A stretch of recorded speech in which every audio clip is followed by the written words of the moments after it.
بسم الله الرحمن الرحيم الحمد لله والصلاة والسلام على سيدنا محمد وعلى آله وأصحابه أجمعين أما بعد فأعوذ بالله من الشيطان الرجيم بسم الله الرحمن الرحيم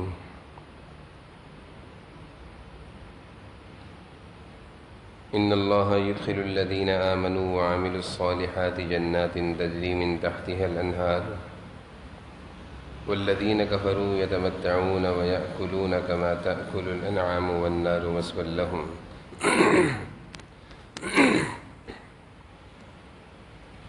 وقال تعالى وما خلقت الجن والإنس إلا ليعبدون صدق الله مولانا العظيم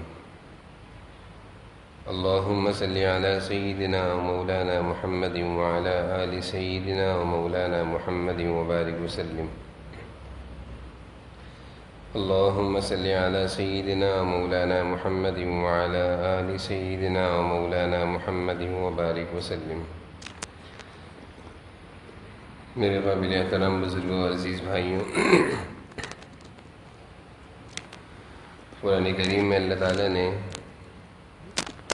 اہل ایمان کی زندگی کا تذکرہ فرمایا ہے۔ اہل ایمان اور اہل کفر دونوں کی زندگی کو اللہ تعالیٰ نے بیان فرمایا ہے۔ ایمان والے کی زندگی جب اللہ تعالیٰ بیان فرماتے ہیں کہ ایمان والا کس طرح کی زندگی گزارتا ہے، تو اللہ تعالیٰ ساتھ میں اس کے اعمال بھی بتاتے ہیں کہ ایمان والا ان اعمال کی روشنی میں زندگی گزارتا ہے۔ اور جب اللہ تعالیٰ اہل کفر کی زندگی کو بیان کرتے ہیں تو ان کے کام بھی بیان کرتے ہیں۔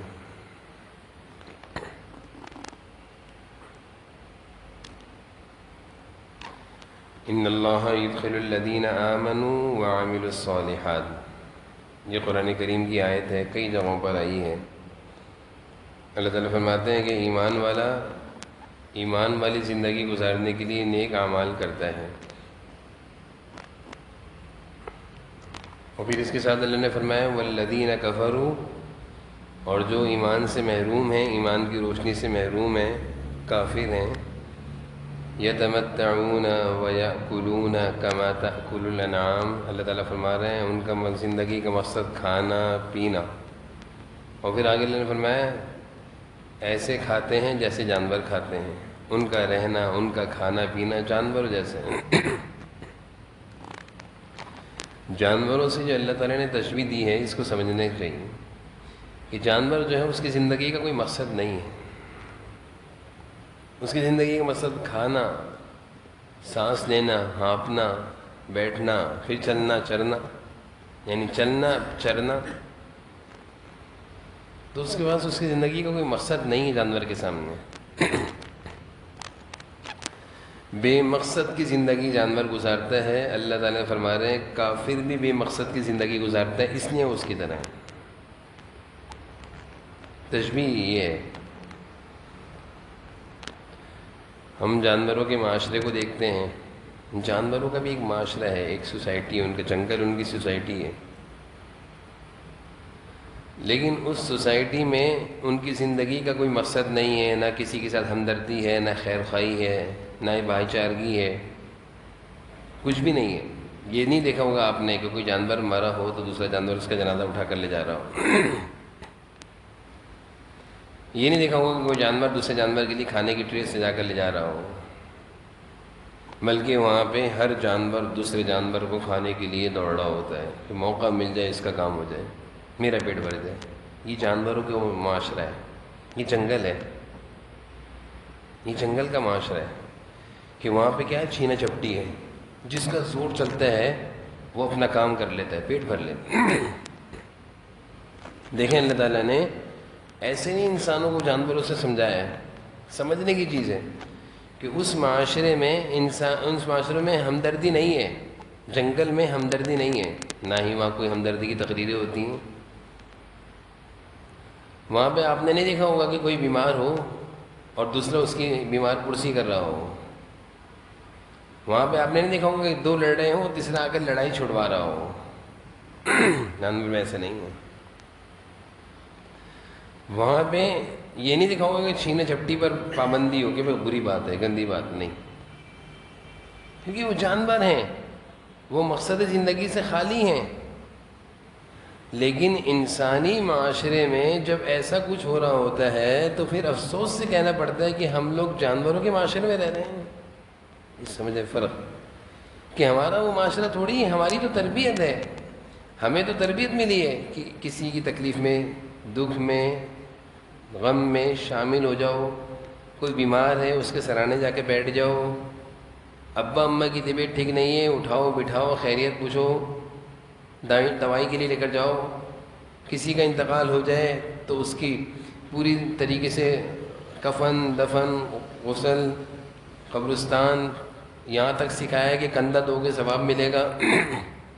ثواب ملے گا. پھر مزید سکھایا قبر پر مٹی ڈالو گے اور ثواب ملے گا. تو ہمارا ایک معاشرہ ہے، ہمیں ایک معاشرہ دیا گیا ہے، ہمیں ایک اچھی زندگی دی گئی ہے. ہم اس معاشرے میں رہ رہے ہیں جہاں پہ پورے آداب اور اخلاق ہیں. اگر ہمارے معاشرے سے چیزیں نکل جائیں، میں عرض کرتا ہوں کہ ہمارے معاشرے سے اگر یہ چیز نکل جائے، کوئی بیمار ہوتا ہے تو ہوتا رہے، کوئی مرتا ہے تو مرتا رہے، نہ ہم کسی کی بیماری میں جائیں گے، نہ بیمار پرسی کریں گے، نہ کسی کے غم میں جائیں گے، نہ کسی کے جنازے میں جائیں گے، تو ہم کون سی زندگی گزار رہے ہیں؟ ہم کون سی زندگی گزار رہے ہیں؟ اللہ کو یہ زندگی پسند نہیں ہے.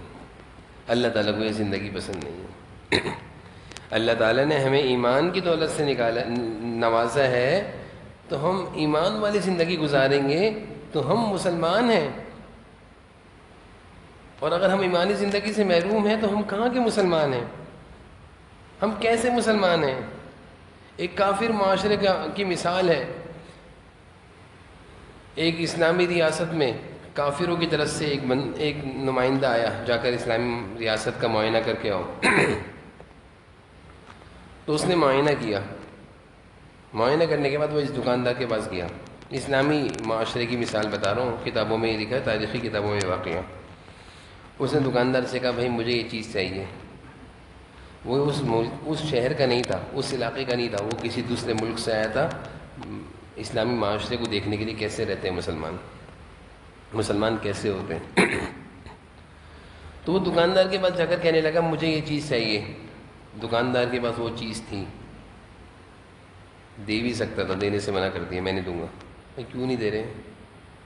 کیوں نہیں دے رہے؟ میں پیسے دے رہا ہوں. نہیں دوں گا. چیز بھی موجود ہے، نہیں دوں گا، سامنے والے دکاندار سے خریدوں. آپ مسلمانوں کی معاشرہ جب ہوتا ہے اچھا تو کیا ہوتا ہے وہ دیکھیں آپ. بھائی میں آپ سے خریدوں گا، نہیں مجھ سے نہیں خریدوں. کیوں نہیں خریدوں؟ آپ سے، اس سے خریدو. آپ کے پاس نہیں ہے، دینی نہیں دینی، اس کے پاس ہے، اس کے پاس ہے، اس سے خریدو. کیوں؟ میں اس لیے کہہ رہا ہوں، میں نے بھی صبح دکان کھولی تھی، اس نے بھی میرے ساتھ دکان کھولی تھی. اب تک میری دکان پہ 3 4 6 گاہک آ چکے ہیں. میرا دن بھر کا کچھ نہ کچھ کام چل گیا. اس بیچارے کے پاس ایک گاہک بھی نہیں آیا. دکاندار کی فکر کر رہا ہے کہ میرے سامنے والا جو دکاندار ہے نا، اس کے پاس ایک گاہک بھی نہیں آیا ہے، اس سے چیز خرید لو. یہ غیر مسلم معاشرے کا ایک کافر جب اس نے مسلمانوں کے یہ اخلاق دیکھے تو اپنے جا کر اس نے رپورٹ دی کہ یہ بہت ہمدرد اور مہذب تہذیب رکھنے والی انسانیت ہے، ان پر فتح حاصل کرنا آسان نہیں ہے. یہ ایک دوسرے کے لیے ایسے خیر خواہ ہیں، ان کے اندر انسانیت ہے. یہ ایک دوسرے کے خیر خواہ ہیں کہ اس کی دکانداری نہیں ہوئی، اس کی فکر کر رہے ہیں. یہ ہوتا ہے مسلمانوں کا معاشرہ، اس کو کہتے ہیں مسلمان کا معاشرہ. یہ تعلیمات نہیں ہے ہمارے پاس. رمضان کی برکت سے تو ہم جمع ہو گئے مسجد میں، پورے سال تو ہم جمع ہی نہیں ہوتے. ہمیں کیسے پتہ چلے کہ مسلمان معاشرہ کیسا ہوتا ہے؟ پھر سنیں، جناب نبی کریم صلی اللہ علیہ وسلم اور مشرکین کے درمیان صلح ہو گئی کہ 10 سال تک جنگ نہیں ہوگی. 10 سال تک جنگ نہیں ہوگی. صلح سے پہلے مسلمانوں کی تعداد 1400 تھی. کل 1400 مسلمان تھے. اور جب صلح ہو گئی، جنگ بندی کی صلح ہو گئی، تعداد میں تیزی سے اضافہ ہوا، ہزاروں میں چلی گئی. کیا تھا؟ مشرکین آتے تھے مکہ سے، دیکھے تو مسلمان ہوتے کیسے ہیں، رہتے کیسے ہیں، کھاتے کیسے ہیں، یہ اپنے نبی سے محبت کیسی کرتے ہیں، دیکھے تو چل کے. تو مکہ سے ٹورسٹ گھومنے کے لیے آتے تھے مدینہ، اور مسلمانوں کی طرف سے کھلی اجازت تھی، آئیے آئیے. تو جب وہ آ کر مدینہ میں دیکھتے تھے کہ یہاں پہ رہنے والا بلال حبشہ کے رہنے والا ہے، کالے ہیں، حبشی ہیں. سلمان فارس کے رہنے والے ہیں، فارسی ہیں. سہیب روم کے رہنے والے ہیں، رومی ہیں. اور سارے صحابہ اتنی محبت سے رہ رہے ہیں جیسے سب ایک ماں کی اولاد ہیں. تو وہ متاثر ہوتے تھے کہ یہ آخر اسلام ایسی کون سی تعلیم ان کو دے رہا ہے کہ یہ سب شیر و شکر ہیں. ہمارے یہاں تو یہ ہوتا ہے نا کہ تم سندھی میں پنجابی وہ پٹھان، اور اسی پر ہم لڑتے رہتے ہیں. یہ مسلمانوں کا معاشرہ تھوڑی ہے. حضور صلی اللہ علیہ وسلم نے ہمیں یہ معاشرہ تھوڑی دیا تھا. آپ نے تو یہ معاشرہ دیا تھا کہ اسی ایک پلیٹ میں بلال بھی کھا رہے ہیں جو حبشی ہیں، کالے ہیں، اسی ایک پلیٹ میں فارس کے سلمان بھی کھا رہے ہیں، اسی ایک پلیٹ میں روم کے سہیب بھی کھا رہے ہیں. یہ تھی مسلمانوں کی تعلیم، یہ مسلمانوں کا معاشرہ تھا. یہ حضور صلی اللہ علیہ وسلم نے اس معاشرے کو بنایا تھا. تو آج بدقسمتی سے ہم اسلامی تعلیمات سے دور ہیں. اس لیے مسلمان جب جاتے ہیں نا کافروں کو تبلیغ کرنے کے لیے تو وہ کہتے ہیں کافروں کو بعد میں تبلیغ کرنا، پہلے اپنا معاشرہ تو سیدھا کر لو، پہلے اپنے اندر تو صحیح ہو جاؤ، پہلے اپنے اندر تو درستگی کر لو، پھر ہمارے پاس آنا. یہ باتیں. تو جناب قرآن کریم میں اللہ تعالیٰ اہل ایمان کو اچھی زندگی سمجھا رہے ہیں کہ بھائی ایمان والی، اعمال صالحہ والی، آپس کی ہمدردی والی، خیر خواہی والی، محبت والی زندگی گزارو. کیا جانوروں کی زندگی گزار رہے ہو؟ وہ بے مقصد کی زندگی گزارتے ہیں، تم بھی اسی طرح گزار رہے ہو. پھر مسلمان کی زندگی کا ایک مقصد ہے، اس کی زندگی صبح سے شروع ہوتی ہے. اس کی زندگی صبح سے شروع ہوتی ہے، اس کے کام کا آغاز صبح سے ہوتا ہے. اس کو پتہ ہے میں اپنے کام کا آغاز اللہ کے نام سے کروں گا، میرا دن اچھا گزرے گا. وہ اپنی زندگی کا آغاز اللہ کے نام سے کرتا ہے، بسم اللہ سے کرتا ہے، نماز سے کرتا ہے، سورہ یاسین سے کرتا ہے، اذکار سے کرتا ہے. اس کو پتہ ہے میں یہ سارے کام کر کے دن کا آغاز کروں گا، میرا دن اچھا گزرے گا. یہ اس کا ایمان ہوتا ہے. اور پھر وہ ان چیزوں پر اعتماد کرتا ہے کہ میری زندگی انہی کے ساتھ اچھی ہے. پھر اس کے بعد مسلمان اپنے کام کاروبار میں ہر چیز میں اپنے اللہ کو دیکھ رہا ہوتا ہے. کام کا آغاز کیا، اب کام پر جب جائے گا تو دیکھے گا بھائی کوئی ناجائز نہ ہو جائے، کوئی غلط نہ ہو جائے، کوئی برا نہ ہو جائے، میں کسی کے ساتھ زیادتی نہ کر دوں، میں کسی کے ساتھ غلط نہ کر دوں، میں کسی کے پیسے نہ کھا لوں، میں کسی کا کوئی حق نہ مار دوں، میرے کام میں کوئی حرام اور حلال مل نہ جائیں، میں کوئی ایسا غلط نہ کر دوں جس سے ناجائز ہو جائے. یہ اس کی فکر ہوتی ہے. حضرت شعیب علیہ السلام قرآن کریم میں اللہ تعالیٰ نے ان کی فکر کو ذکر فرمایا ہے. اپنی قوم کو سمجھاتے تھے. قوم ان کی بات کس حد تک مانتی تھی؟ نماز تک، روزے تک. ذرا سنیے گا، بڑی اہم بات ہے کہ قوم شعیب نے حضرت شعیب کو کہا تھا تم ہمارے نبی ہو نماز روزے کے، بس باقی کام کاروبار جائز ناجائز وہ ہماری مرضی ہے، ہم جو چاہیں کریں. ہم مسلمان ہیں نماز روزے کے. جیسے آج کا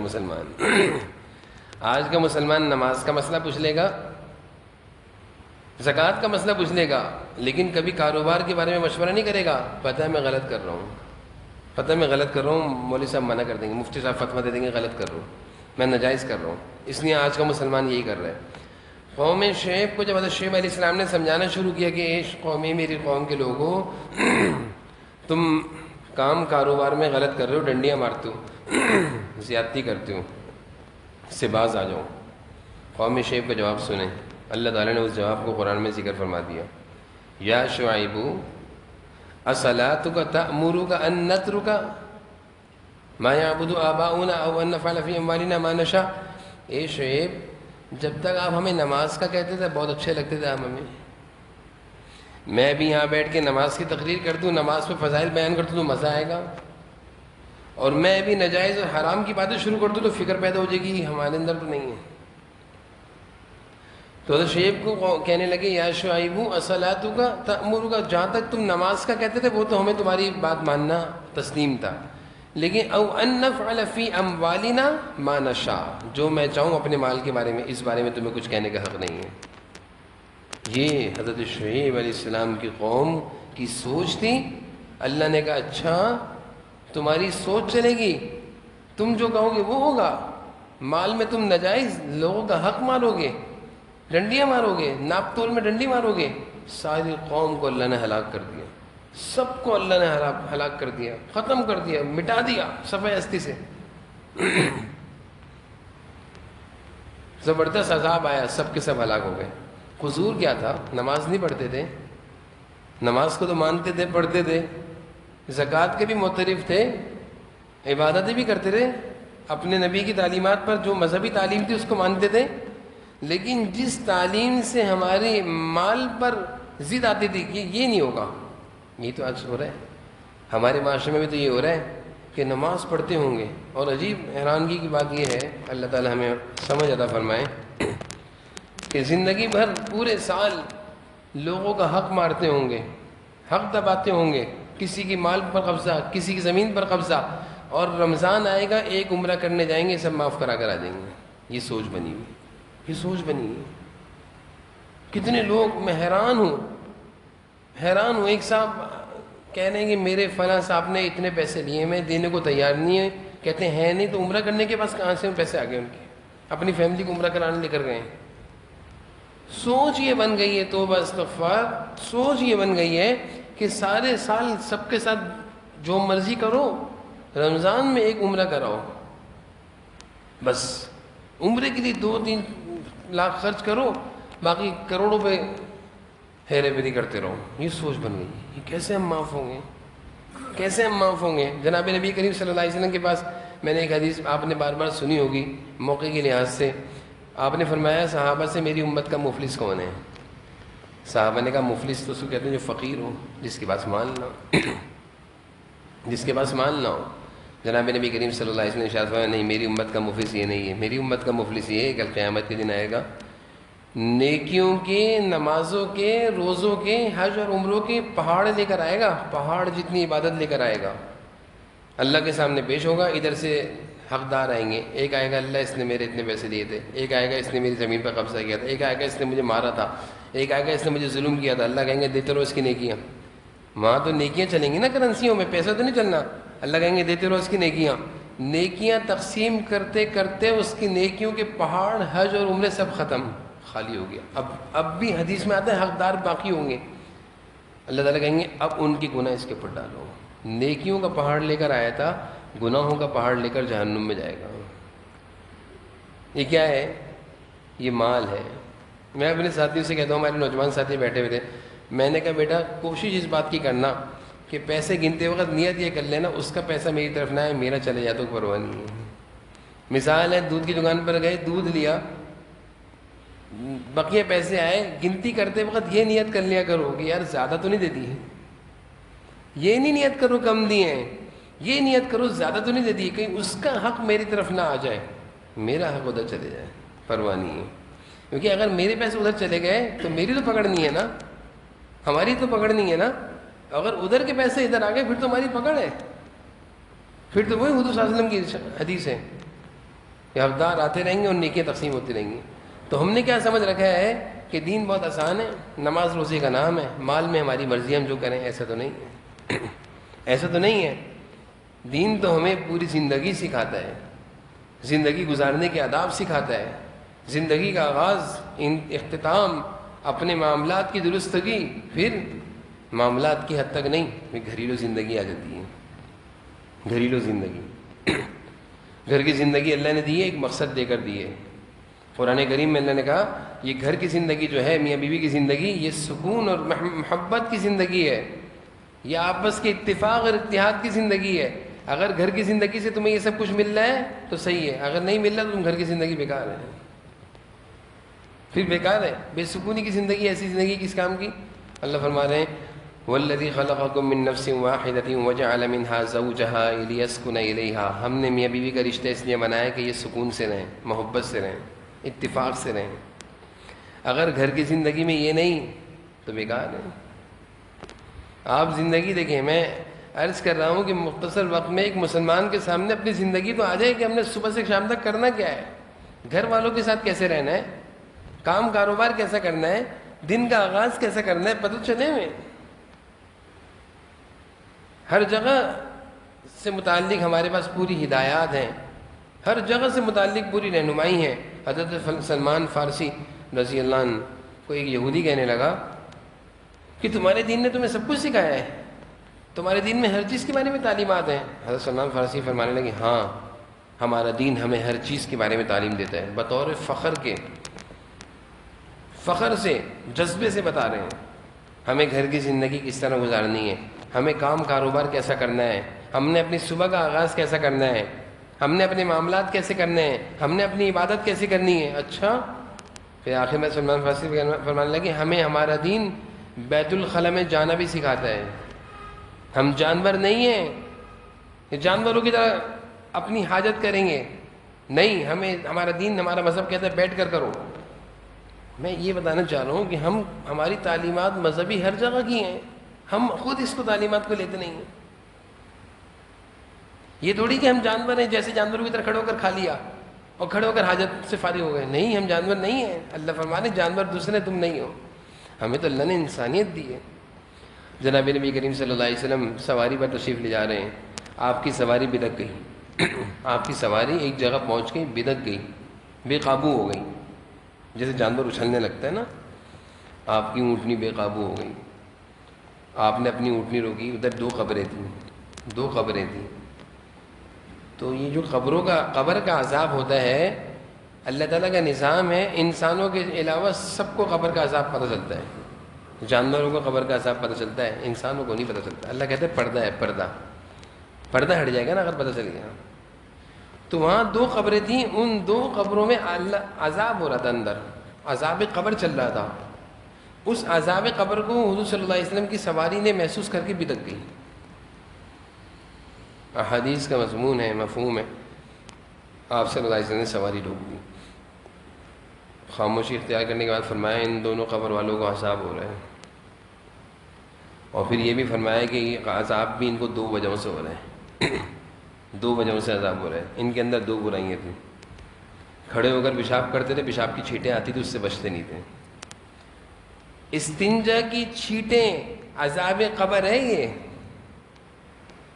کپڑے تو ناپاک ہوتے ہیں، کپڑوں کی ناپاکی کے ساتھ ساتھ عذاب قبر کو لازم کرتا ہے، اس لیے مسلمانوں کو اسلام کی تعلیم دیتا ہے آرام سے بیٹھ کر فارغ ہوا کرو، اس کی چھینٹیں اگر تمہیں آ گئیں تو یہ تمہیں قبر کے عذاب میں لے جائیں گی۔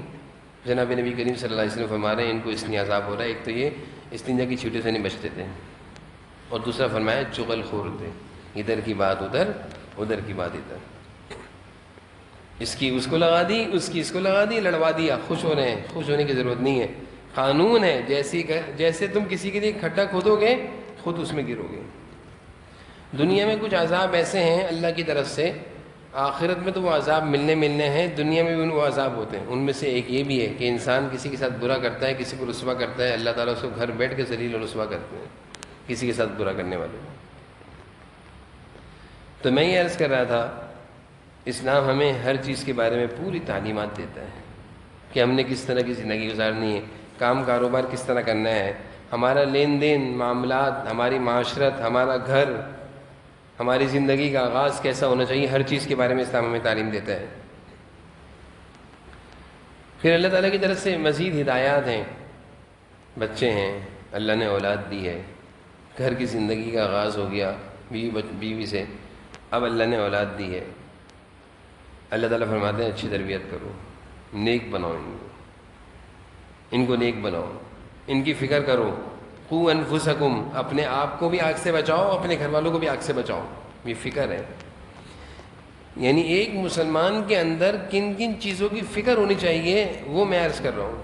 قو انفسکم واہلیکم، اپنے آپ کو بھی آگ سے بچاؤ، اس میں چھٹکارا نہیں ہوگا کہ میں خود نمازی ہوں، میرے گھر والے نماز پڑھتے ہیں، میرے بچے نماز پڑھتے ہیں، قیامت کے دن ایک مرد کو 3 عورتیں جہنم کی طرف کھینچ کر لے جائیں گی، ایک مرد کو، بھائی ہوگا، بہن کھینچ کر لے جا رہی ہوگی کہ بھائی آپ کو اپنی دینداری کی فکر تھی، میری فکر نہیں تھی، آپ کو اپنی نماز کی فکر تھی، میری نماز کی فکر نہیں تھی، بھائی کبھی آپ نے مجھے نہیں سمجھایا، میں تو جہنم میں جا رہی ہوں، آپ بھی چلیں میرے ساتھ جہنم میں، آپ میرے بھائی تھے۔ بیوی ہے شوہر کو جہنم میں گھسیٹ کے لے کر جائے گی، شوہر سے کہے گی کہ میں تو جہنم میں اس لیے جا رہی ہوں کہ میں نماز نہیں پڑھتی تھی، میں قرآن نہیں پڑھتی تھی، میں اللہ کی نافرمانی گھر میں کرتی تھی، تم تو مسجد جاتے رہے دین کی باتیں سن کر آتے تھے، تم نے تو ہمیں کبھی نہیں سمجھایا، چلے جہنم میں۔ ماں ہے اپنے بیٹے سے پوچھے گی کہ تم تو دیندار تھے، تم تو دین کی باتیں سنتے تھے، تم نے ہماری کتنی فکر کری، ہم اگر آج پھنس رہے ہیں تم بھی چلو ہمارے ساتھ۔ تو اپنی دینداری پر مطمئن نہیں ہونا چاہیے، اپنے گھر والوں کی پوری فکر رکھنی چاہیے۔ اگر ہماری گھر والوں کی خدا نہ کرے طبیعت خراب ہو تو ہم کیسے اسپتالوں میں لے کر بھاگتے ہیں، کیسے ڈاکٹروں کے پاس لے کر بھاگتے ہیں، کیسے بچوں کی فکر، کیسے بیوی کی فکر، کیسے بہن کی فکر، کیسی والدہ کی فکر کہ ڈاکٹروں کے پاس لے جانا ہے، سب فکر کرتے ہیں۔ لیکن اگر ہمارے اندر فکر نہیں ہے تو ایک دین کی فکر نہیں ہے، نماز نہیں پڑھتے تو کیا ہوا، اپنی قبر میں جائیں گے۔ یہ جواب ہے، چھٹکارا نہیں ہے، چھٹکارا نہیں ہے، چھٹکارا نہیں ہے۔ قرآنی مضامین سے معلوم چلتا ہے کہ بیٹا بھی اپنے ابا کا گربان پکڑے گا کل قیامت کے دن۔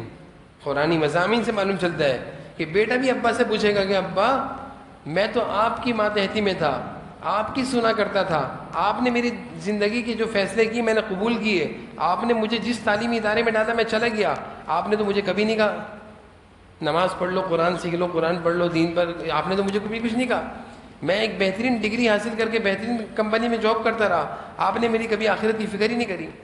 تو قرآنی مضامین سے معلوم چلتا ہے کہ بیٹا بھی ابا کے خلاف مدعی بنا ہوا ہوگا، اللہ کے دربار میں شکایت کرتا ہوگا۔ حضرت یعقوب علیہ السلام کے بارے میں آتا ہے جب ان کا انتقال ہونے لگا، ام کنتم شہداء اذ حضر یعقوب الموت، حضرت یوسف علیہ السلام کے والد ہیں۔ حضرت یوسف علیہ السلام کے 11 بھائی تھے، سورہ یوسف میں قصہ بھی آپ کو سنا ہوگا۔ 11 بھائی، 11 بھائیوں کی اولادیں، تو حضرت یعقوب علیہ السلام کے پوتے نواسے، ایک بڑا خاندان تھا، اور یہ ایک نبیوں کا خاندان تھا۔ اس خاندان کی تربیت، اس گھرانے کی تربیت نبیوں کے گھرانے، نبیوں کے انداز میں تھی، کیونکہ حضرت یعقوب علیہ السلام بیٹے تھے حضرت اسحاق علیہ السلام کے، حضرت اسحاق علیہ السلام بیٹے تھے حضرت ابراہیم علیہ السلام کے۔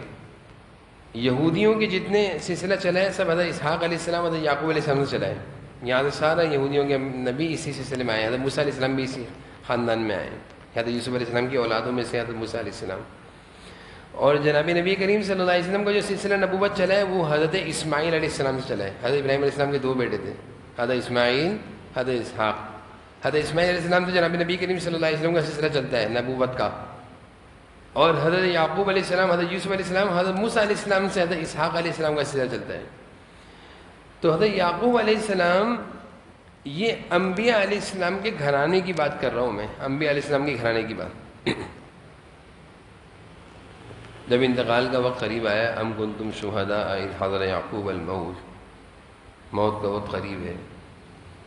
ذرا سوچیں، موت کی جب گھڑی ہوتی ہے تو انسان کی فکر کیا ہوتی ہے، بیٹا میں مر رہا ہوں، کام کاروبار میں لڑنا نہیں، گھر میں لڑنا نہیں، محبت سے رہنا، یہ نہیں کرنا، یعنی دکان فلاں اس کی، فلاں کاروبار اس کا، فلاں فیکٹری اس کی، فلاں گھر اس کا، یہی چیز ہوتی ہے نا دنیا کی فکر۔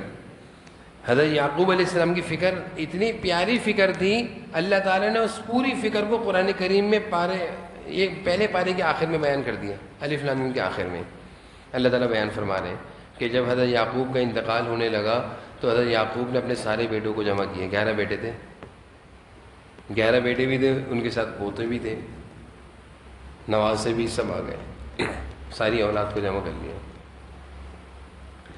اب جب سب جمع ہو گئے، انتقال کا وقت ہے، حضرت یعقوب علیہ السلام اپنے بیڈ پہ لیٹے ہوئے ہیں، تو سب کو جمع کر کے کہا کہ میں ایک بات پوچھنا چاہتا ہوں آپ لوگوں سے۔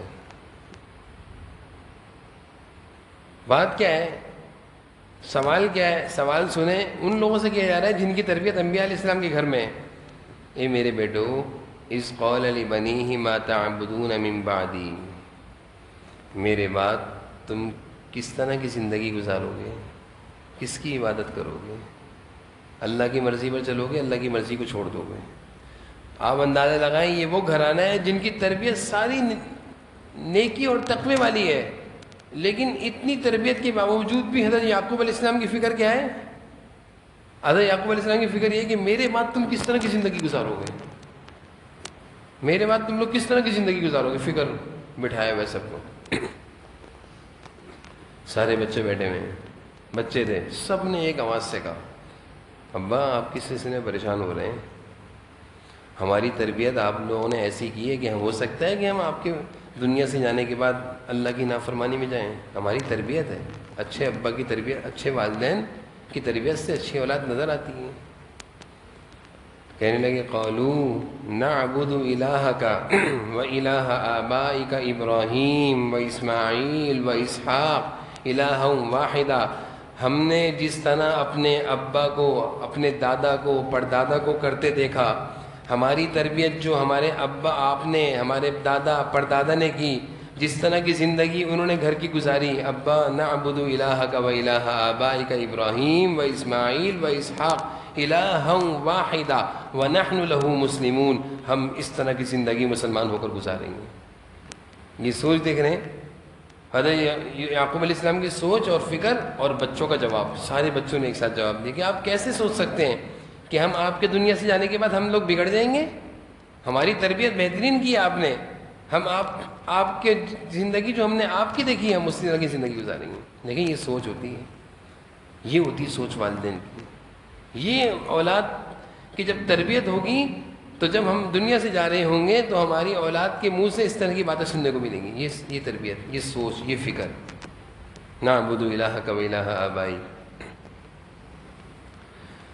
تو ایک تو اپنی زندگی میں ہم لوگ اس بات کی فکر کریں کہ ہمارے گھروں کا ماحول، ہمارے بچوں کی تربیت، ہماری گھر کی زندگی، ہمارے اعمال اور اخلاق کا ہمارے بچوں پر کیا اثر پڑ رہا ہے. ہماری دینداری سے ہماری خواتین کیا سیکھ رہی ہیں، ہماری دینداری سے ہمارے بچوں پر کیا اثر پڑ رہا ہے. اس کی فکر کریں، اس کی فکر ہونی چاہیے. پھر ایک مسلمان جب زندگی گزارتا ہے تو اس کی زندگی میں کبھی کبھی غفلتیں آ جاتی ہیں، گناہوں کی نحوست اور گناہوں کا بوجھ، غفلتوں کے بادل اس کے دل پر آ جاتے ہیں گناہوں کی وجہ سے. تو اللہ تعالیٰ نے اس سے بھی نکلنے کا راستہ بتایا، توبہ اور استغفار. توبہ اور استغفار. اپنی زندگی میں بہت سارے ایسے کام ہوتے ہیں کہ انسان کو بعد میں شرمندگی اور ندامت ہوتی ہے. جگر مراد آبادی کا آپ نے نام سنا ہوگا. جگر مراد آبادی یہ انڈیا کے رہنے والے تھے، آل انڈیا شاعر مشہور تھے، آج تک ان کے اشعار کی کتابیں ہیں.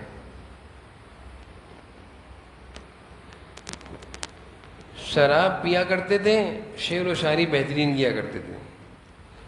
کچھ اس طرح کی شعر و شاعری میں کچھ اس طرح کا مزاج بنا ہوا ہے کہ وہ کہتے ہیں جتنی زیادہ پیے گا اتنے اچھے شعر گائے گا. یہ مزاج یہ بنا ہوا ہے عجیب سا. تو جگر مراد آبادی تھے مسلمان. اللہ تعالیٰ نے مسلمانوں کے دل میں ایمان رکھا ہے. ایمان، وہ ایمان کی رونق، وہ ایمان کا دیا، وہ ایمان کا چراغ، اس پر کتنے گناہوں کے بادل آ جائیں ماحول سے. گھر کا ماحول بھی بے دینی کا ہے، معاشرہ بھی بے دینی کا ہے، آفس بھی میرے ان لوگوں کے ساتھ ہے، صبح بھی میری بے دینی کی ہوتی ہے، شام بھی میری بے دینی کی ہوتی ہے. تو دل پر کیا ہے، غفلت کے پردے آ جاتے ہیں. اب اس کو ہٹانا ہے. تو جگر مراد آبادی کی زندگی بھی کچھ اس طرح کی گزر رہی تھی. ایک دفعہ کیا ہوا، شعر و شاعری چل رہی تھی، شعر و شاعری کا محفل سجی ہوئی تھی. جگر مراد آبادی میں نشے میں تھے اور شعر کہہ رہے تھے. سامنے ہندو شاعر بھی تھا، وہ بھی شعر کہہ رہا تھا. اس ہندو شاعر نے اس شعر و شاعری کے مشاعرے میں ایک ایسا شعر کہہ دیا جس سے جناب نبی کریم صلی اللہ علیہ وسلم کی شان میں گستاخی ہو گئی. میں بار بار عرض کرتا ہوں کہ مسلمان کتنا ہی گنہگار ہو، لیکن خدا را قرآن سے، نماز سے، جناب نبی کریم صلی اللہ علیہ وسلم سے رشتہ اپنا کسی نہ کسی درجے کا جوڑے رکھے. آتے رہے مسجد، تلاوت کرے، کچھ نہ کچھ، نہ دل چاہے کتنے ہی گناہ ہو جائیں تلاوت کر لو، اللہ تعالیٰ سے معافی مانگو، تاکہ دل پر اگر کوئی غفلت کے پردے آ رہے ہیں تو وہ زیادہ نہ آئیں. وہ کبھی نہ کبھی ہٹ جائیں گے. جگر مراد آبادی نے جب دیکھا نشے میں ہے، آپ دیکھیں ایمان جاگتا ہے، ایک نشے کی حالت میں ایک انسان کا ایمان کیسے جاگتا ہے. نشے میں تھے، ایک دم سے آنکھیں کھل گئیں، غصے سے غرناٹی نگاہوں سے دیکھتے ہوئے ایک زوردار آواز نکالی اور اس کو شاعر کو مخاطب کر کے کہا، یہ جو تم نے ابھی بکواس کری نا اس شعر میں، اس کو واپس لو. بھرے مشاعرے میں مجمع کے درمیان جگر مراد آبادی کا ایمان جاگ رہا ہے. مسلمان ہے نا، میں نے آپ سے عرض کیا تھا نا کہ مسلمان کی زندگی تو الگ ہے نا. ہماری وہ زندگی تو نہیں جانوروں والی کہ جو چاہے کہہ دو ہمارے بڑوں کو، ایسا تو نہیں برداشت کریں گے نا. تو ایمان جاگ رہا ہے. اس حالت میں اس شاعر سے کہہ رہے ہیں جو تم نے ابھی بکواس کری ہے اس کو واپس لو، نہیں تو میں تمہارا وہ حل کروں گا تم یاد کرو گے، تمہاری میں گردن اڑا دوں گا، تم مجھے یہ مت سمجھنا میں نشے میں ہوں. اس کو مجبور کیا، اس نے اپنا شعر واپس لے لیا، اپنی غلطی پر معافی مانگی. بھرے مجمع میں اس کو معافی منگوا دی. کس نے؟ جگر مراد آبادی نشے میں تھے. کیسے ہوش جاگ گئے، کیسے یہ جو مجلسیں ہوتی ہیں، محفلیں ہوتی ہیں، یہ باتیں جو دل میں اتر گئیں، اس کے اوپر غفلت اور گناہوں کے پردے آ گئے، لیکن کبھی نہ کبھی یہ دیا جلے گا، اندر جل رہا ہے، یہ کبھی نہ کبھی تیز ہو جائے گا اور یہ اپنی روشنی دکھائے گا، یہ اپنی روشنی ایمان دکھائے گا. اللہ تعالیٰ کو ان کی یہ ادا پسند آ گئی ہوگی، اللہ تعالیٰ کو ان کی یہ ادا پسند آ گئی. ان کے ایک دوست تھے، ان کا تعلق حضرت حکیم الامت تھانوی رحمۃ اللہ علیہ سے تھا، حضرت مولانا اشرف علی تھانوی رحمۃ اللہ علیہ سے. تو اپنے دوست سے کہنے لگے، ان کا نام تھا خواجہ عزیز الحسن مجذوب. عزیز الحسن، تم تو انڈیا کے حکومت کے ایک ممبر ہو اور تمہارا لباس تو بڑا دینداری والا ہے، تمہارے اندر یہ تبدیلی کہاں سے آئی؟ تو وہ کہنے لگے میں تو مولانا اشرف علی تھانوی رحمۃ اللہ علیہ کی مجلس میں جاتا ہوں. تو جگر مراد آبادی کہنے لگے کہ عزیز الحسن میں بھی چل سکتا ہوں ان کے پاس؟ تو خواجہ عزیز الحسن مجذوب رحمۃ اللہ علیہ نے کہا، جگر دیکھو تم پیتے ہو شراب اور ہمارے حضرت کی خانقاہ میں ایک نیک دینداری کا ماحول ہے. اب میں حضرت سے پوچھ لوں کہ جگر مراد آبادی آنا چاہتا ہے، بلا لوں؟ یہ حضرت کے پاس گئے، حضرت سے آ کر کہا کہ حضرت جگر مراد آبادی کون نہیں جانتا تھا، آپ کی خدمت میں آنا چاہتا ہے. میں نے کہا میں حضرت سے اجازت لے لوں. حضرت نے کہا تم عجیب آدمی ہو، تم نے اس کو کیوں منع کیا آنے سے؟ یہ کیوں کہا اجازت لے دو؟ وہ آئے اور وہ میرے گھر میں رہے گا، میں اس کو اپنا گھر دے دوں گا تاکہ وہ جو اس کی ضرورت اور حاجت ہے اور جو اس کی عادت ہے وہ وہاں پوری کرے. آنے سے منع نہیں کرو، فوراً بلاؤ اس کو. آ گئے، حضرت کی ایک دو مجلس میں بیٹھے، ایک دو بیانات سنے، دل سے غفلت کا پردہ ہٹ گیا. میں نے کہا نا کتنے ہی گنہگار ہو انسان، لیکن ایک وقت آتا ہے کہ اللہ تعالیٰ وہ دل سے غفلتوں کے پردے ہٹا دیتے ہیں. زندگی غفلتوں میں گزری تھی، ہدایت کا وقت آ گیا اور اللہ کو وہ ادا پسند آ گئی. اپنے نبی کی تحفظ میں کیسے جان دکھائی تھی. حضرت کی خدمت میں آیا، حضرت توبہ کرنا چاہتا ہوں، توبہ کرنا چاہتا ہوں، اور جو گناہ میں زندگی سے کر رہا ہوں اس کو چھوڑنا چاہتا ہوں، آپ دعا کر دیں میرے لیے اس گناہ کا چھوڑنا آسان ہو جائے. حضرت نے دعا کر دی. ارادہ کر لیا کہ آئندہ شراب نہیں پیوں گا، ارادہ کر لیا جگر مراد آبادی نے آئندہ شراب نہیں پیوں گا. اب ایک آدمی جو برسوں کا عادی ہو، جب وہ ایک دم سے کوئی چیز چھوڑتا ہے تو اس کی طبیعت خراب ہوتی ہے. حکیم الامت تھانوی رحمۃ اللہ علیہ کے ملفوظات میں، مواعظ میں یہ ساری باتیں لکھی ہوئی ہیں جو میں عرض کر رہا ہوں. جب ان کی طبیعت خراب ہوئی تو ہسپتال میں داخل ہو گئے. اب آل انڈیا شاعر ہسپتال میں داخل ہے تو ڈاکٹروں کی بھی کون سا بورڈ آئے گا، علاج کے لیے بھی کون سا بورڈ ہوگا؟ ڈاکٹروں کا بھی. انڈیا کے سارے مشہور ڈاکٹر ان کے علاج کو سرانے کھڑے ہوئے ہیں. طبیعت کیوں خراب ہوئی ہے؟ طبیعت کیوں خراب ہوئی ہے؟ شراب چھوڑنے سے. تو ڈاکٹروں نے فیصلہ کیا کہ جگر صاحب آپ کی طبیعت اگر آپ چاہتے ہیں صحیح رہیں، ہاں میں چاہتا ہوں صحیح رہیں، تو ایک کام کرنا پڑے گا. کیا کرنا پڑے گا؟ جگر صاحب تھوڑی تھوڑی پیتے رہا کریں، جیتے رہیں گے. سادہ نہیں پئیں، تھوڑی تھوڑی پیتے. یہ ڈاکٹروں کا بورڈ ہے، انہوں نے آل انڈیا شاعر کی صحت اور زندگی کو بچانے کے لیے فیصلہ سنا دیا کہ جگر صاحب تھوڑی تھوڑی پینے پڑے گی، زیادہ نہ پئیں. پہلے تو آپ بہت پیتے تھے، اب آپ نے چھوڑ دی، ایک دم نہ چھوڑیں، مرا جائیں گے آپ. میں کیا کروں؟ تھوڑی تھوڑی پیتے رہیں، جیتے رہیں گے. جگر صاحب کا پھر ایمان جاگ گیا. جگر مراد آبادی کا پھر ایمان جاگا اور کیا کہا، اگر میں تھوڑی تھوڑی پیتے رہوں گا تو کتنا جیوں گا؟ کچھ سال جی لیں گے۔ جگر مراد آبادی کہنے لگے اللہ کی نافرمانی کر کے مجھے جینا پسند نہیں ہے، ابھی موت آ جائے۔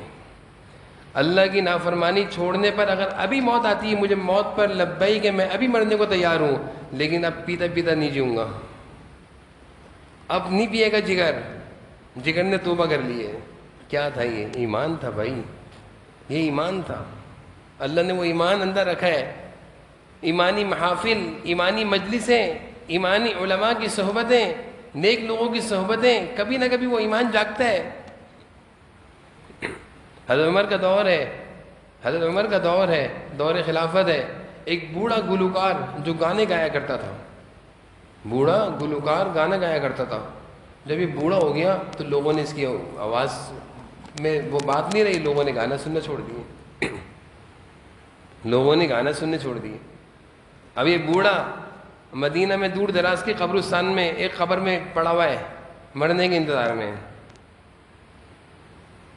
اور اللہ تعالیٰ سے نا ساری زندگی غفلت میں گزری ہے، گانے گاتے ہوئے گزری ہے، اور اب جب اس کی آواز میں دم نہیں رہا تو لوگوں نے سننا چھوڑ دیا، پیسے آنا بند، پیسے آنا بند۔ جب سناؤ گے تو پیسے نچھاور ہوں گے، اب لوگ سنتے ہی نہیں تو پیسے کہاں سے آئیں گے؟ تو حضرت عمر کے دور تھا، کتابوں میں یہ واقعہ لکھا ہوا ہے۔ اللہ کا نظام دیکھیں، اللہ تعالیٰ کتنے کریم ہے اپنے گنہگار بندوں پر، ہم مایوس بہت جلدی ہو جاتے ہیں۔ یہ بیچارہ بوڑھا مرنے کے لیے مدینہ کے قبرستان میں کہیں دور پڑا ہوا ہے، اور نہ قبر میں لیٹ کر یہ قبرستان میں پڑا ہوا ہے اور اللہ سے باتیں کر رہا ہے کہ اللہ، جب تک میری آواز میں دم تھا، جب تک میری جوانی تھی، جب تک میری آواز میں جوانی تھی، جب تک صحت تھی، میں لوگوں کو گانے سنایا کرتا تھا، لوگ میرے گانے سن کر مجھ پہ مست ہوا کرتے تھے، پیسے نچھاور کیا کرتے تھے۔ اے اللہ، میں نے اس زندگی میں تو کبھی تجھے یاد نہیں کیا، میں نے اس زندگی میں تو کبھی تجھے یاد نہیں کیا، کیونکہ پیسے آ رہے تھے۔ اے اللہ، آج میں بوڑھا ہو گیا ہوں، کسی کام کا نہیں رہا، کسی کے کام کا نہیں رہا، دنیا نے مجھے فارغ کر دیا ہے، ریٹائر کر دیا ہے کہ آپ ہمارے کام کے نہیں رہے۔ اے اللہ، آج میں اس قبرستان میں پڑا ہوا ہوں، میرا کوئی پوچھنے والا نہیں ہے، میں نے غفلت کی زندگی، آپ کی نافرمانی کی زندگی گزاری، بہت پیسے آتے تھے، جب میں نے آپ کی نافرمانوں کے لیے اب کسی کام کا نہیں رہا، انہوں نے مجھے چھوڑ کے قبرستان میں ڈال دیا۔ اللہ، اب میں مرنے کے لیے ہوں، کھانے پینے کو ترس رہا ہوں، اللہ صدق کے دل سے توبہ کرتا ہوں، جب میرا کوئی خریدار نہیں ہے، تو خریدار ہے، تو خریدار ہے، تو خریدار ہے، تو اپنے بندوں پر ہر وقت مہربانی کرتا ہے۔ اللہ، آج میرا کوئی نہیں ہے، تو مجھے میرا بندوبست کر دے۔ کتابوں میں لکھا ہے حضرت عمر آرام کر رہے تھے، خواب میں اللہ کی طرف سے ان کو متوجہ کیا گیا اور یہ آواز سنائی گئی کہ میرا ایک نیک بندہ فلاں جگہ پڑا ہے، اس کی روٹی کا بندوبست کرو، اس کے کھانے کا بندوبست کرو۔ حضرت عمر دوڑے ہوئے آئے کہ پتہ نہیں کتنا بڑا نیک عبادت گزار، تہجد گزار ہوگا۔ نہیں، حضرت عمر کو بھیجا جا رہا ہے، خلیفۃ المسلمین کو بھیجا جا رہا ہے، خواب کے ذریعے اطلاع کہا جا رہا ہے، متوجہ کیا جا رہا ہے کہ جاؤ، کوئی بندہ وہاں پریشان ہے، اللہ کا نیک بندہ۔ حضرت عمر دوڑے ہوئے جا رہے ہیں، ساتھ میں اور لوگ بھی دوڑ رہے ہیں، کیا ہوا بھائی؟ بہت نیک بندہ وہاں پڑا ہوا ہے، ہمیں پتہ نہیں چلا۔ جب سب نے جا کر دیکھا تو یہ تو بوڑھا گلوکار گانے گانے والا، سب حیران ہو گئے، سب حیران ہو گئے۔ اور اس بوڑھے نے جب حضرت عمر کو دیکھا تو اس نے کہا آج تو میرا کام ختم، عمر کی لاٹھی کے نیچے کوئی نہیں بچے گا، میں تو گناہ کرتا رہا، عمر تو مجھے نہیں چھوڑیں گے۔ گھبرانے لگ گیا، پریشان ہو گیا۔ تو عمر نے کہا پریشان نہیں ہو، گھبراؤ مت، تیری توبہ اللہ نے قبول کر لی ہے اور تیری خدمت کے لیے اللہ نے مجھے بھیجا ہے۔ وہ رونے لگ گیا، دھاڑے مار کے رو رہا ہے، دھاڑے مار کے رو رہا ہے، حضرت عمر کے پاؤں پکڑ کے رو رہا ہے کہ اے عمر، اللہ کتنے کریم ہے، زندگی بھر میں اس اللہ کو ناراض کرتا رہا، گانے گاتا رہا، دنیا والے مجھ پر پیسہ اڑاتے رہے، جب میں دنیا کے کام کا نہیں رہا، اور آج اللہ نے مجھے خرید لیا، اللہ کی مہربانی مجھ پر آ گئی۔ یہ اللہ کی مہربانی ہے۔ اللہ ایسے کریم اور رحیم ہے کہ ہم زندگی اپنے گناہوں میں گزار کر ہم یہ کہتے ہیں ہمارے گناہ زیادہ ہیں، ہم مایوس ہو جاتے ہیں، ہم نا امید ہو جاتے ہیں، لیکن اللہ کی رحمت تو بہت بڑی ہے، وہ تو ہر وقت اپنے بندے کو اپنے آغوش میں لینے کو تیار ہے۔ ایک لمحے ایک قدم آگے بڑھتے ہیں، اللہ تعالیٰ تو دوڑ کر آ کر اس کی اپنی رحمت میں لے لیتے ہیں۔ لیکن ہمیں مایوسیوں نے، نا امیدیوں نے، اور کچھ اطراف کے ماحول نے، اور کچھ اپنے اور غیروں کی باتوں نے مایوس کیا. ارے تم ساری زندگی تو یہ کرتے ہیں، اب حج کو چلیں. اب جملے آ رہے ہیں، اب مسلمان بن گئے، بھول گئے اپنی زندگی. یہ مایوسی اللہ کو پسند نہیں ہے. خدا را کوئی آدمی اگر مسجد کی طرف قدم بڑھا رہا ہے، کوئی اپنی زندگی بدل رہا ہے، اس کو مایوس نہ کرو. اللہ کے در پہ جا رہا ہے. اگر میرے مایوسی کے جملے سے وہ اللہ کے در پہ جانے سے رک گیا نا، کل قیامت میں اللہ کے سامنے کوئی جواب نہیں ہوگا. اللہ کہیں گے اچھا میرا ایک بندہ تھا، گنہگار میرا تھا، تو اس کو وہ حوصلے توڑتا تھا، تانے دیتا تھا، طنز کرتا تھا، جملے کستا تھا، تجھے جرأت کیسے ہوئی؟ اللہ کریم، اللہ رحیم، وہ اس بات کو پسند نہیں کرتے. اس لیے میں کہتا ہوں کہ اگر کوئی بندہ اپنی زندگی بدل کر اللہ کے در پہ جا رہا ہے، خدا را اس کو حوصلہ دیں، اس کو حوصلہ دیں کہ بیٹا آپ نے ماشاءاللہ آپ تو بڑے پیارے کام کر رہے ہو، آپ تو بہت اچھا کام کر رہے ہو. اس کو حوصلہ دلائیں، اس کی ہمت دلائیں، اس کی ہمت توڑیں نہیں. معاشرہ اتنا بگڑ گیا ہے، گھر کے افراد اپنے کو مایوس کرتے ہیں، اپنوں کو مایوس کرتے ہیں. ایسی مایوسیاں چھائی ہوئی ہیں. اللہ کی رحمت کو دیکھیں تو ڈر لگتا ہے کہ کوئی ہماری وجہ سے اللہ کی رحمت سے مایوس نہ ہو جائے. اللہ کی رحمت کو جب دیکھتے ہیں تو ہمیں ڈر یہ لگتا ہے کہ اللہ ہمارے کوئی الفاظ سخت نہ نکل جائیں جس سے کوئی مایوس ہو کر نہ چلا جائے اللہ کے در کو چھوڑ کر. بخاری شریف کا واقعہ ہے، جناب نبی کریم صلی اللہ علیہ وسلم نے بیان فرمایا ہے. ایسے تو نہیں بیان کیا نا، اپنی امت کو اللہ سے جوڑنے کے لیے بیان کیا ہے. میں نے جمعے میں اس واقعے کا آدھا حصہ بیان کیا تھا کہ ایک آدمی بنی اسرائیل کا 99 لوگوں کو اس نے قتل کیا تھا. یہ بخاری شریف میں روایت ہے. 99 لوگوں کو قتل کرنے کے بعد میں نے عرض کیا نا کہ ایمان والے کا کبھی نہ کبھی ایمان روشن ہوتا ہے، کبھی نہ کبھی تو نکل کر آتا ہے تو مسلمان نا، ہے تو مسلمان کا بچہ، کبھی نہ کبھی تو اس کا ایمان بولے گا. ابھی غفلت کے پردے ہیں، کبھی نہ کبھی نکلیں گے. تو 99 قتل کے بعد اس کو ہوش آیا اور وہ فکر میں لگ گیا میں نے غلط کیا ہے. ایک آدمی کے پاس گیا، ایک عبادت گزار کے پاس، اس سے جا کر کہا کہ بھائی میں نے 99 قتل کیے ہیں، توبہ ہے. اس نے وہ عبادت گزار تھا، اس کے پاس علم نہیں تھا، علم دین سے محروم تھا. تو اس نے کہا کہ توبہ تو تمہاری نہیں ہے، 99 قتل کیے ہیں تم نے، مایوس کر دیے. میں نے عرض کیا نا کہ کسی کو مایوس نہ کریں، خدا را کسی کو مایوس نہ کریں، اپنے بولوں سے کسی کو مایوس نہ کریں. وہ اللہ سے قریب ہو رہا ہے، اس کو اور اللہ سے قریب کریں، اس کو سہارا دیں.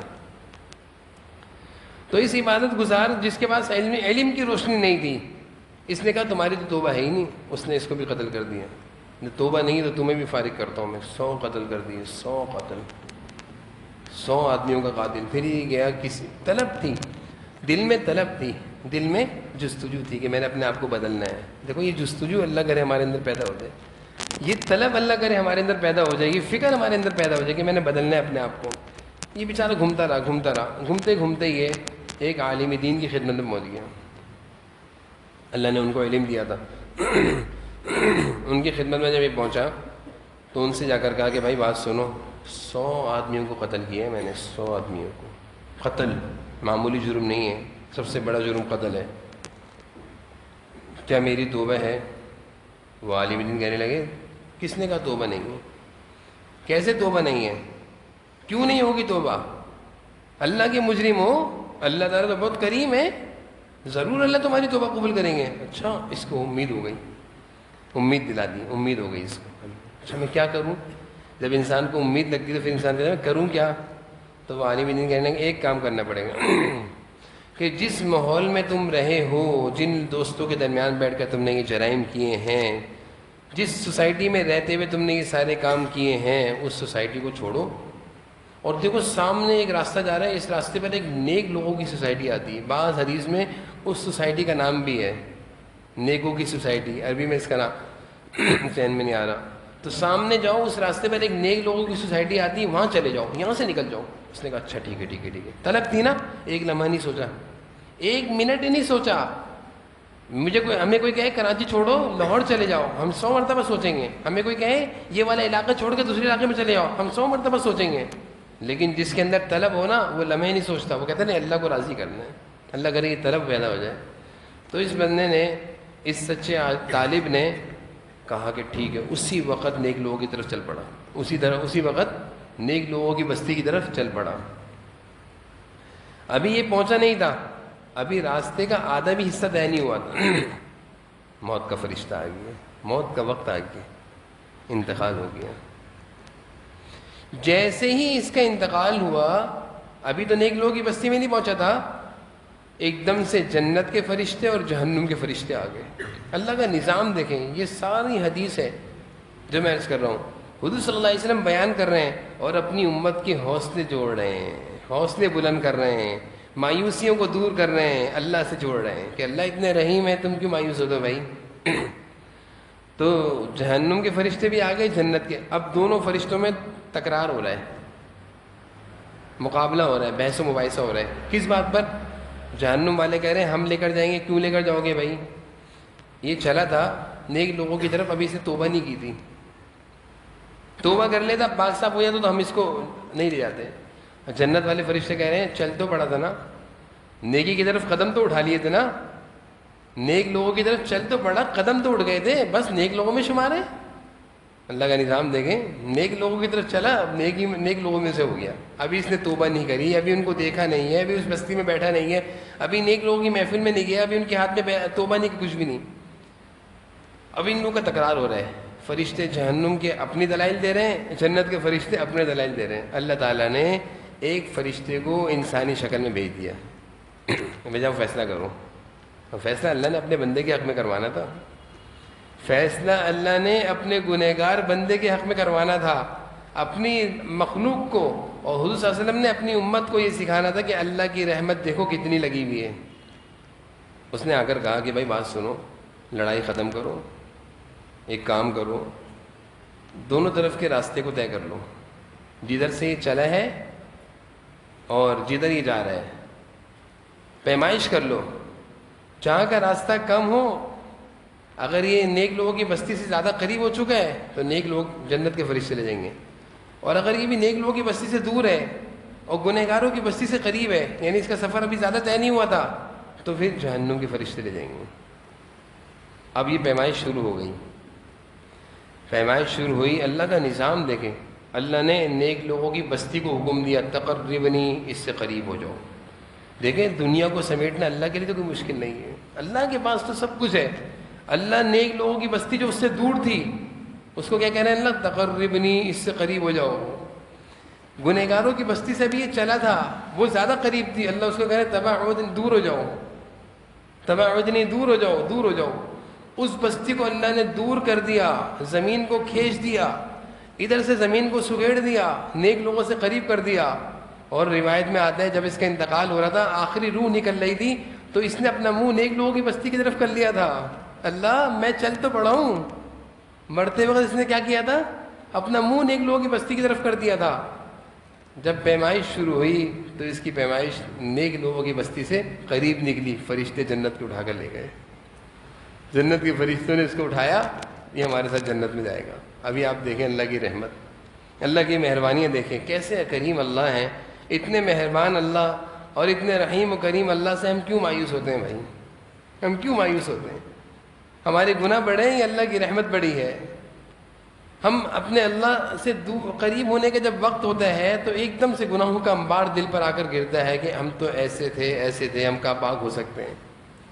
اتنے رحیم و کریم پیارے اللہ جو اپنے بندوں پر ایسی مہربانی کرنے والے ہیں، ہر وقت ان کی مہربانی کا سورج ہم پر طلوع ہونے کو تیار ہے، اور ہم اپنے اللہ سے دور ہو رہے ہیں، نہیں میں تو بہت گنہگار ہوں، نہیں میں تو بہت گنہگار ہوں۔ یہ کیسی باتیں ہیں؟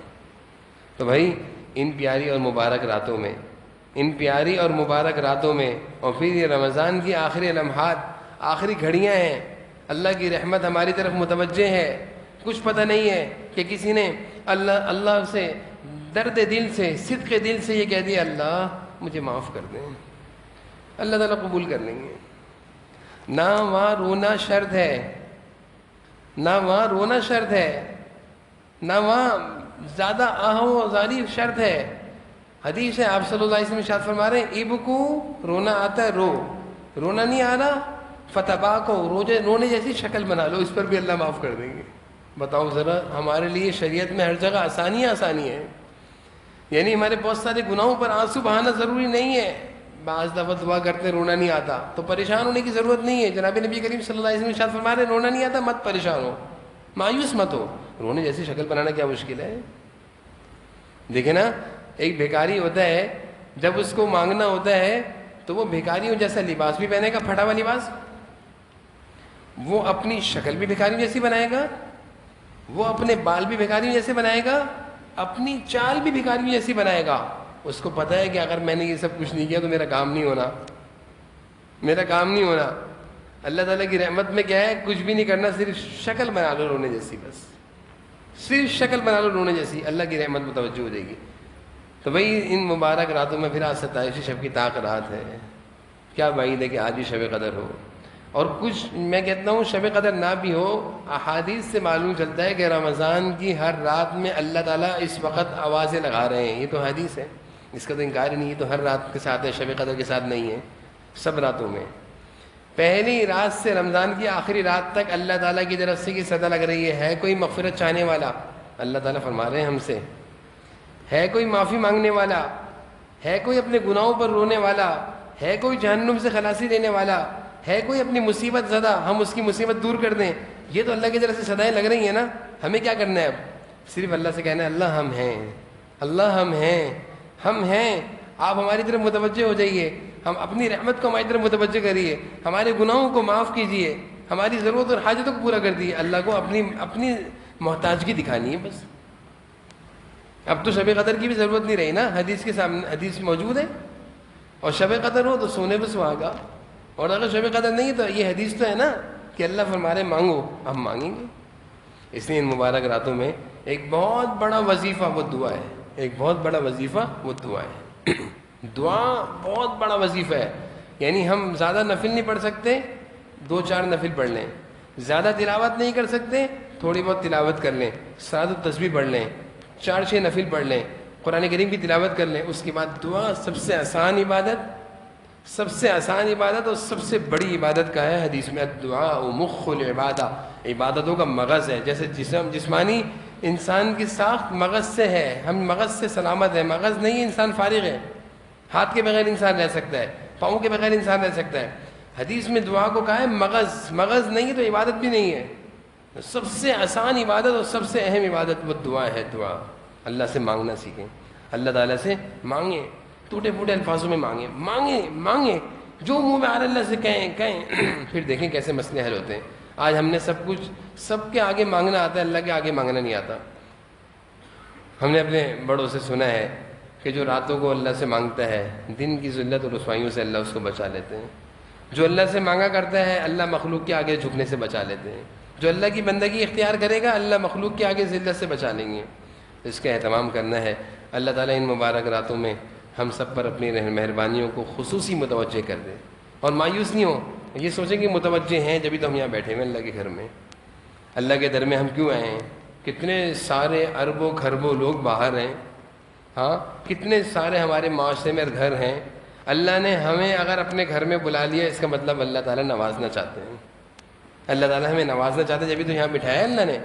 اللہ تعالیٰ ہمیں دینا چاہتے ہیں، ہم پر مہربانی کرنا چاہتے ہیں جبھی اللہ نے اپنے گھر میں بلا لیا. اور پھر اللہ کریم کے کرم سے یہ بعید ہے، اللہ کریم کے کرم سے یہ بعید ہے کہ ان کے در پہ کوئی آئے وہ اس کو خالی لوٹائیں.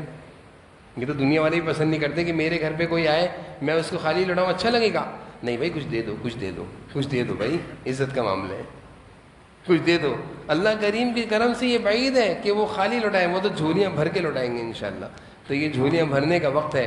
اور میں بار بار عرض کر رہا ہوں کہ آخری لمحات چل رہے ہیں، آخری لمحات چل رہے ہیں. اگر اب بھی مانگنے میں کچھ کوتاہی ہو گئی ہے، اگر اب بھی ہم نے دل کھول کر اللہ سے نہیں مانگا، اب بھی اپنی حاجتیں اللہ سے نہیں مانگی، ابھی مغفرت نہیں کرائی، تو ابھی بھی دن باقی ہیں، ابھی بھی رات کی لمحات باقی ہیں، ابھی بھی 29ویں شب باقی ہے، ابھی 27ویں شب چل رہی ہے، ابھی رات گزری نہیں ہے، ابھی رمضان ختم نہیں ہوا، ابھی بھی موقع ہے. دیر نہ کریں، بس دیر نہ کریں. اللہ سے رشتہ جوڑ لیں، بس اللہ سے تعلق جوڑ لیں. اللہ سے اپنے آگے اپنے اللہ کے سامنے اپنی عجز و نیاز کے آنسو گرا دیں، بس عاجزی کے آنسو گرا دیں، شکل بنا لیں، کسی بھی طرح اللہ کی رحمت کو اپنی طرف متوجہ کر لیں. اللہ تعالیٰ ہم سب کو جو کچھ کہا سنا اس پر عمل کی توفیق نصیب فرمائیں. وآخر دعوانا الحمدللہ رب العالمین. ذکر کی مجلس ہوئی.